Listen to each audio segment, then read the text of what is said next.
Wyatt's Night Owls live stream, and it was awesome. He did a good job. It was a very fun stream. And going to talk about latest news in South Africa, and Chris Wyatt had touched on his program, and I've talked about this as well. That the South African government has embezzled 17.5 million US dollars in COVID-19 funds. TTV Gamer says hello TTV Gamer. Nice to see you here. So he has embezzled, they have embezzled, the ANC government have embezzled 17.5 million US dollars in COVID-19 funds. And that is just an example of ANC corruption that has just gone on far too long. And a lot of that money also was going to be used to try to help improve their conditions of public hospitals, because many of their public hospitals are not fit to sustain the COVID-19 pandemic. Because there's piss, shit, and blood in a lot of South African public hospitals. Just hang on one second. I'm going to get this copied and sent to Chris Wyatt's Telegram group if anybody wants to tune in. So just hang on one second. I'll be right back. Okay, all right. Thank you guys very much. Okay, back there, and thank you, TDV Gamer. Yes, thank you very much. For tuning in, and yes, there's piss, blood, and shit in a lot of South African public hospitals, but the $17.5 million of those government funds have been embezzled by, or funds set aside for the COVID-19 relief have been embezzled by the ANC. Also, on Ronaldo Host's stream earlier, he went around riding on his motorcycle to the beaches of Nelson Mandela Bay. And you saw that. I only saw one person in the whole footage wearing a mask. And the police were there, but the police were not enforcing the mask mandate, and they weren't enforcing social distancing. So the problem is, it's not the reopening of the beaches that's the problem. It's that nobody's wearing a mask and they're not social distancing. So what's the point in reopening the beaches if people aren't going to comply? And then the police would go and arrest surfers that staged a peaceful protest and that socially distanced themselves from each other. But then the police would not arrest anyone who was just recently at the beach in Nelson Mandela Bay, not wearing a mask and not social distancing. And when the surfers weren't surfing, they were wearing a mask. That was just outright asinine. And probably the people that weren't wearing a mask in Nelson Mandela Bay were probably ANC voters. And that's what I mean by the ANC is not enforcing the lockdown and the COVID-19 restrictions on their party supporters, but they're enforcing them on opposition party supporters, which is very, very asinine and very, very stupid. And that is one reason I believe that the COVID-19 virus did evolve in South Africa, is because the ANC is just being hypocrites with the lockdown, number one. Number two, they've embezzled government funds to try to deal with the COVID-19 pandemic. Number three, they gave the taxi industry everything they wanted during this lockdown. And number four, they were hypocrites about it. They did not adhere to the lockdown rules themselves. That's why I firmly believe that the virus evolved like the COVID-19 evolved like it did in South Africa. Also, we'll talk about Uganda. Okay, Uganda right now, the MTV had canceled their MTV Africa Music Awards. The award show was set to be in Kampala, Uganda, this year, but they canceled it due to protest over the Ugandan elections. The loser of the Ugandan elections, Bobby Wine, alleges that there was fraud in the election. And I firmly believe that there was. And Bobby Wine made a very commonsensical very commonsensical approach to why there was fraud. He said if there wasn't fraud, why were the police and military surrounding my house during the whole election? And I firmly believe that he's right. What needs to happen is that there needs to be a new election, and the Yoweri Museveni government needs to bring in observers from the United States as well as the European Union to come and monitor this election. And Yoweri Museveni may win. I believe whoever wins is going to be very, very close, because in spite of Yoweri Museveni ruling since 1986 And in spite of Yoweri Museveni being a dictator, he still is very popular in Uganda because Yoweri Museveni's policies helped kill AIDS in Uganda by 80%. They developed an ABC campaign. A was abstinence, number two. B was be faithful.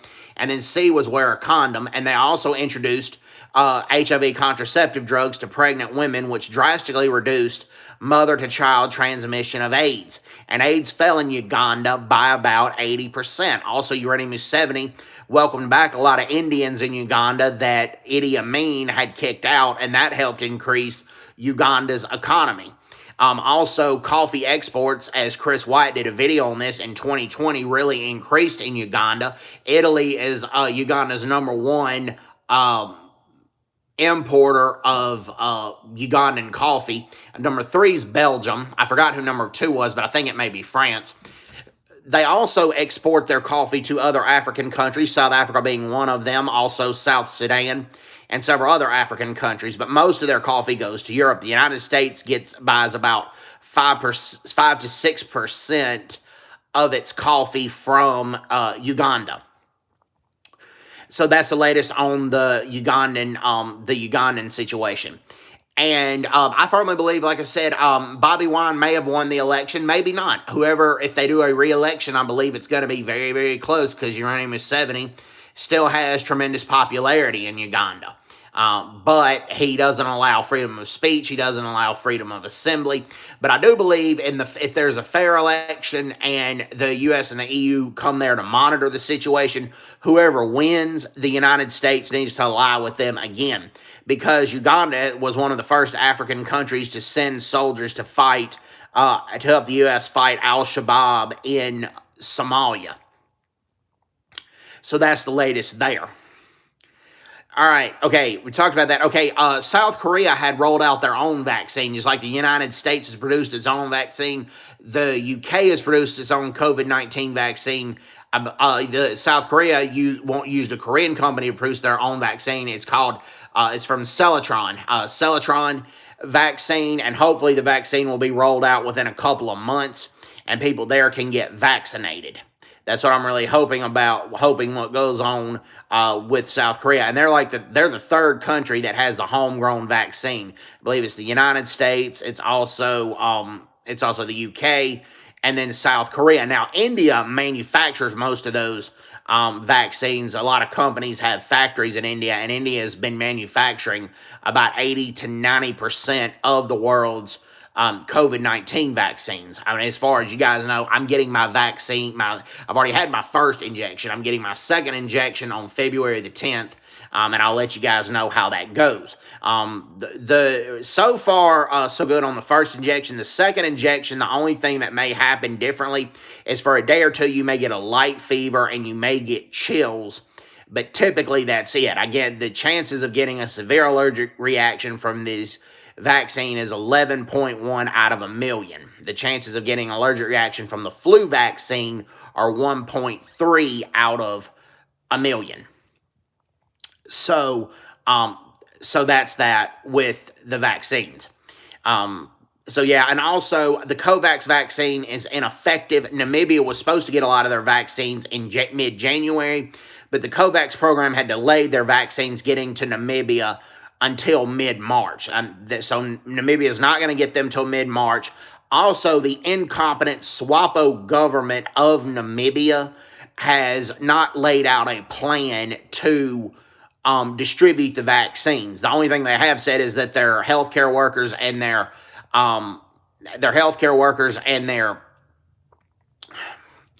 elderly population is going to get the vaccine first, but they still haven't laid out a plan because Hage Geingob is a very incompetent president, and he's running that country a lot into the ground. I firmly believe.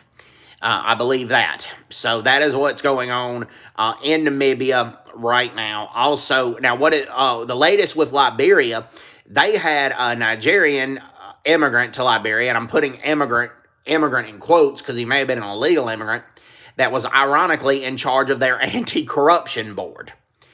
But the thing is, he just recently got removed. George Weah, the current president of Liberia, had appointed him as as chairman of the Anti-Corruption Board. Well, the thing was, the opposition party raised hell about it because they didn't believe he was a Liberian citizen. Even though he has a Liberian passport and Liberian documents that prove he was a citizen, I'm putting prove in quotes, what had happened was he put the papers and the passport have contradictory dates of birth on there. So there's a large belief that that passport and those documents have been falsified.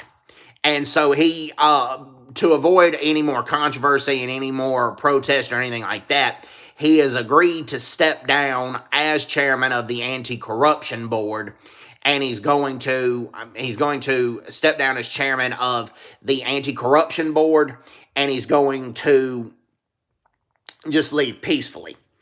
Okay. One of Chris White's biggest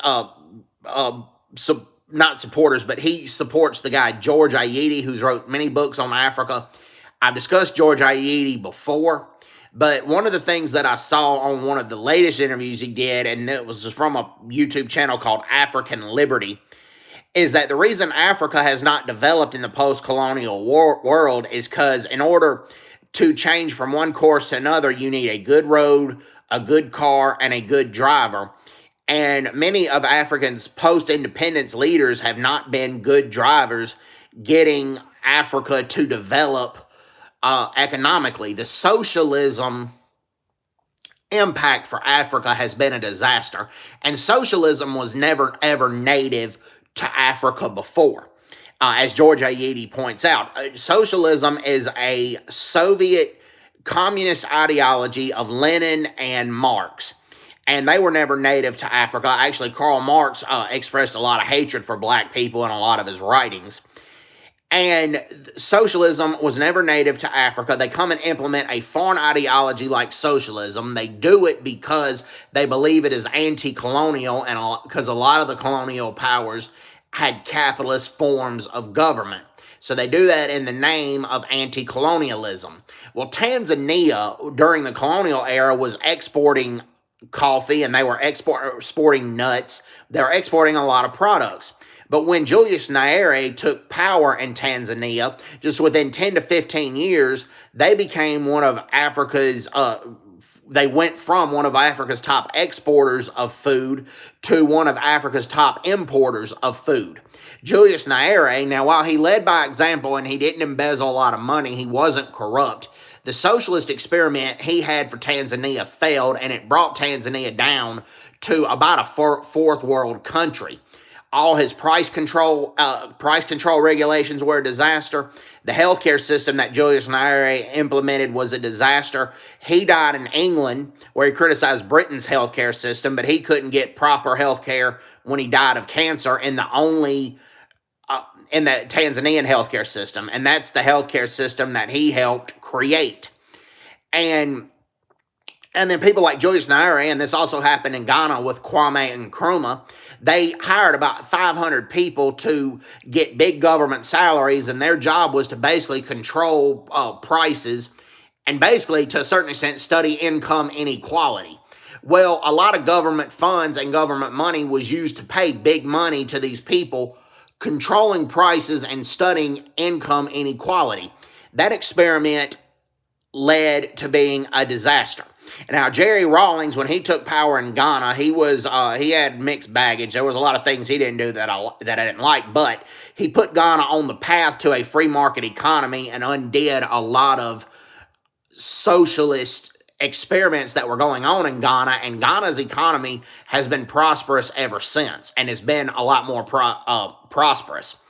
It just has a ways to go because a lot of Kwame Nkrumah's socialist experiments failed for Ghana. Now, Kwame Nkrumah was a good independence leader. He wasn't anti-white. He had also an Egyptian wife, and he got a lot of hell for having an Egyptian wife and not a black African wife from within his own movement and his own party, but he kept his wife.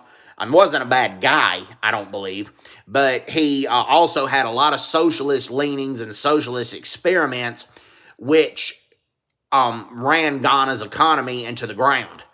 He also allowed white South Africans who were anti-apartheid activists to get asylum in Ghana. He also had a lot of flack from his party on that as well, but he stuck to his principles. So there's a lot about Kwame Nkrumah I did like, but at the same time, he was not a good economist, and Ghana's economy was basically ran into the ground because of it. And you see, even Liberia nowadays with George Weah, he's tried to put heavy rice taxes and then price controls on a lot of goods and services, and the price controls on the goods and services and the heavy rice taxes have not done well for Liberia. Many people in Liberia are still living in abject poverty. The poor have not gotten lifted out of poverty. The poor have not gotten richer. The poor have actually gotten poorer. Thanks to George Weah, a lot of George Weah's regulations. Ellen Johnson Sirleaf had welcomed foreign investment, and a lot of Liberians got lifted into the middle class thanks to Ellen Johnson Sirleaf's foreign investment and capitalist leanings. But she had already served 2 terms, so she couldn't be reelected for another one. But also under Sirleaf, there was a little bit of corruption, and some of the poor had gone poor. So they thought giving George Weah a chance would be a little bit different for him. So that's one reason George Weah got elected. I mean, he also got elected claiming he wasn't an Americo-Liberian, that he was descendants of a lot of the native Liberians. But at the same time, that didn't work out, and it hadn't worked out for Liberia. Now, Liberia's done a good job containing the COVID-19, as I've pointed out in previous videos. So that is what also has gone on. Now, more about African history with the colonization. You had in the late 1800s the Berlin Conference, and Ethiopia was invited because Ethiopia wasn't colonized until right before World War II with Italy, and they were only colonized for about 5 years or so. Well, the Berlin Conference happened, and they were trying to have the European powers divide up Africa. Well, Germany, because they had hold of Tanzania, they were going to go through a lot of the east coast of Africa. But at the last minute, Otto von Bismarck, who was Chancellor of Germany, had changed his mind. He changed his mind just like that. And Otto von Bismarck decided he was going to go to the west coast of Africa, and that's when he colonized German Southwest Africa, known as his present-day Namibia. He also colonized Togo, and he also colonized Togo as well. And then the French had colonized areas like Senegal, and then Niger and the Central African Republic. And Liberia was going to be up for grabs in that situation, and particularly the French looked like they were having a lot of interest in Liberia at that time, and Grover Cleveland made a speech saying that Liberia belongs to that Liberia is an independent nation. They declared their independence on July 26, 1847, but they're a key ally to the United States. I mean, fortunately, the French did not try to take control of Liberia. A lot of the Americo-Liberians said we won a lot of wars against the native Liberian African tribes. These are our sovereign territory. The French said it wasn't, and it wasn't rightfully claimed, but the Americans pushed back French aggression in that. And also, even before Grover Cleveland, Booker T. Washington, a prominent African-American activist who I highly admire, talked to Theodore Roosevelt into developing more of an interest in Liberia. He said, if we don't have more of an interest in Liberia than we do, then the French or the British at that time were going to conquer Liberia and make it one of their colonies. Well, the ploy worked, and the French and the British very rarely did not try to colonize Liberia, even though the British had their own colony, Sierra Leone, which was right on the border with Liberia. And there were some people that were going to Liberia when the American Colonization Society purchased the land, and at the last minute, they decided to go to Sierra Leone. One such guy was a mulatto minister. He was 50% black, I think 50% Native American, but he was mixed race, so they called him mulattoes at the time. Daniel Coker. He was from Massachusetts, I believe. He opted to stay in Sierra Leone and be a missionary in Sierra Leone instead of Liberia. So, and then there were also some tribes that the Americo-Liberians were at war with that consider themselves British subjects, but but nevertheless, because Theodore Roosevelt and later Grover Cleveland put their feet down, the British nor the French colonized Liberia, and Germany didn't either. And that was largely thanks to Booker T. Washington, because the Americans, after Liberia declared its independence, had lost a little bit of interest in Liberia, and in the Civil War, only 1,900 African Americans immigrated to Liberia. One, because their culture was more American than African, and when they were about to be freed, they wanted to stay in America. And number two, the Americo-Liberians were oppressing a lot of the native African tribes horribly, but a lot of the native African tribes also fired the first shot, so it's a two-way street. Well, the Americans were trying to distance themselves a little bit from the Liberian government, but Booker T. Washington met with President Theodore Roosevelt and talked Theodore Roosevelt into developing more of an interest in Liberia and signing an alliance, more of a strategic partnership with Liberia. So, I'm gonna go about 10, 15 more minutes. I hope you guys are doing well. If you guys have any questions or comments in the chat, please feel free to comment on it. Please feel free to comment on it if you guys want to. If you guys want to comment on the chat, and please feel free to do so. One of the African Americans who developed a home in Liberia was a guy named Elijah Johnson. Elijah Johnson had been actually an artilleryman in the War of 1812 for the U.S. Army, but he also didn't believe that African Americans could fully integrate into an American society. Now, I had disagreements with him about that, but he left for Liberia and established a home there. And one of his sons, Hillary Johnson, typically Hillary's a girl's name, but in this case the boy's name was Hillary. Hillary Johnson, years later, went on to become president of Liberia. So, Liberia is an interesting place. Liberia's got a lot of interesting history, and it has a lot of ties between the United States and Liberia. If you look at the Liberian Constitution is almost identical to that of the United States. Almost identical to that of the United States. And if you look at the Liberian flag, they have one star instead of 50 stars, but the flag is red, white, and blue, so it's very, very similar to the American flag. Also, the capital Monrovia of Liberia was named after President James Monroe, because James Monroe was an avid proponent of the American Colonization Society. And he wanted a society like that started. Now, if you guys know about Firestone tires and Firestone rubber, Firestone has a major plant in Liberia. Actually, one of Liberia's major industries is rubber, shipping, and also rubber. Rubber is a huge industry in Liberia, and Firestone, if you get Firestone tires, they make a lot of their products in Liberia, like a lot. Like Firestone is one of the biggest plants, if not their main plant, in Liberia. And there was one time an issue with child labor in this plant. Now, Firestone didn't know about it, but a lot of these plant workers were bringing their children to work and having their children help them out at work. But then once Firestone found out about it, they told their people to quit bringing their children to work and quit having their children help out in the plant. Now, on another note, with the situation in the Congo, Uganda, there was this anti-Museveni group, and they were worse than Museveni ever dared to be. It was a guerrilla fighters group called the LRA, the Lord's Resistance Army, and it was led by a guy named Joseph Kony, who was a scumbag.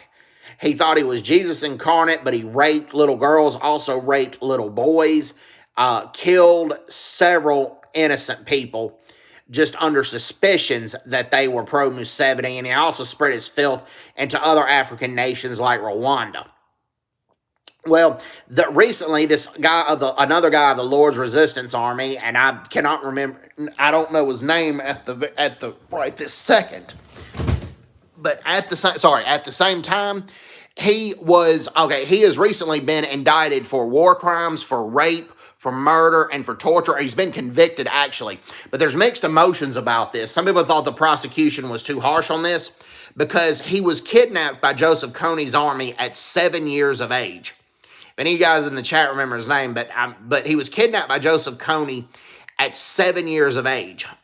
Joseph Kony's army. He was walking to his village school, and the next thing he knows, he was put a mask over his head and conscripted into the army when he was 7 years old, and he was raped by Kony's soldiers. He was tortured by them. He was beaten by them, and he was basically raised by them. He got taken away from his parents. So he's saying the defense attorney said he was brainwashed and that he didn't know any much else, and he thought he couldn't really tell right from wrong. That's what Joseph Kony's, that's what the defense attorneys were saying about that. Now, the prosecution said he was old, and when he was old enough, he could have ran away from it, and he could have eventually, that he should have just known right from wrong. I kind of tend to agree more on the prosecution side with this, but it definitely makes for an interesting topic. And this is not the same Sierra Leone guy in Liberia. This is in Uganda, a completely different part of Africa. And that has recently made news, and I believe that's a newsworthy story. All right, well, okay. Anyways, how are you guys doing? Guys, type in if you guys have any questions or comments. Please let me know. I know it's getting late in South Africa, and that's where most of my viewers are in South Africa. So I know most of you guys are probably in bed right now. So I understand that. One more thing I've talked about this before. In Namibia, I do not believe that Germany needs to compensate Namibia for what happened. Okay, one lock solution, all good. Thanks, bud. For what happened in World War I, okay, right before World War I with the massacres of the Herero and the Nama tribes. Chris White had talked about that the Herero and the Nama tribes actually fired first. Now, did the Germans grossly overreact and kill more Herero and Nama than they had to, and also kill the Herero and Nama members that didn't participate in the raids? Yes, they did. But the Herero and the Nama tribes actually fired the first shot, number one. That's number one. Number two, that happened over 100 years ago. None of the actual victims are still alive. That's number two. I mean, punishing somebody for what their ancestors did is just unacceptable. And I'm adding a number three part. Number three, Namibia has, Germany has given Namibia more foreign aid than any other European country, and that needs to account for a lot. Also, many German tourists visit Namibia. They promote Namibia, and they tell people to visit Namibia. And German tourists visiting Namibia is a large part of Namibia's economic success. I mean, it is. There's just no way around it. So, because of those things, there's no way that Germany needs to compensate Namibia billions of dollars for something that happened. Also, many of the Herero and the Nama tribe chiefs and the Herero and the Nama tribe members are taken out of negotiations with this. It's just the Hagagangam government, who's not Herero nor Nama, and they're doing all the negotiations. And it's just a sad, sick. It's a sad, sick situation with what's going on there. So, one lock solution, when I was talking about earlier, I know Nigerians don't have the best reputation in South Africa. Apparently, they don't have the best reputation in Liberia either. They have a good reputation here in the U.S. I mean, Nigerian doctors, lawyers, they have a good reputation in the U.S. Actually, in the United States, Nigerian Americans have a higher per capita income than do white Americans. Actually, I mean, Nigerian Americans have a high rate of getting college degrees. But in Liberia, what had happened was this person who was an immigrant from Nigeria to Liberia, supposedly a Liberian citizen, but his Liberian passport and Liberian other citizenship documents recorded different dates of birth. Ironically, he was chairman of Liberia's anti-corruption board. And when this became public knowledge of the passport and then also the other citizenship documents having different dates of birth, the opposition party raised a lot of hell about it and said that he needed to resign, and which he did. He resigned from the anti-corruption board after all that was discovered. So that's basically what has been going on. So, anyways, it's been about 30 minutes. I'm gonna let you guys go, and I'm on. You guys need to get some sleep. Anyways, hope everybody's doing well. Take care. God bless them. Bye bye. Bye bye.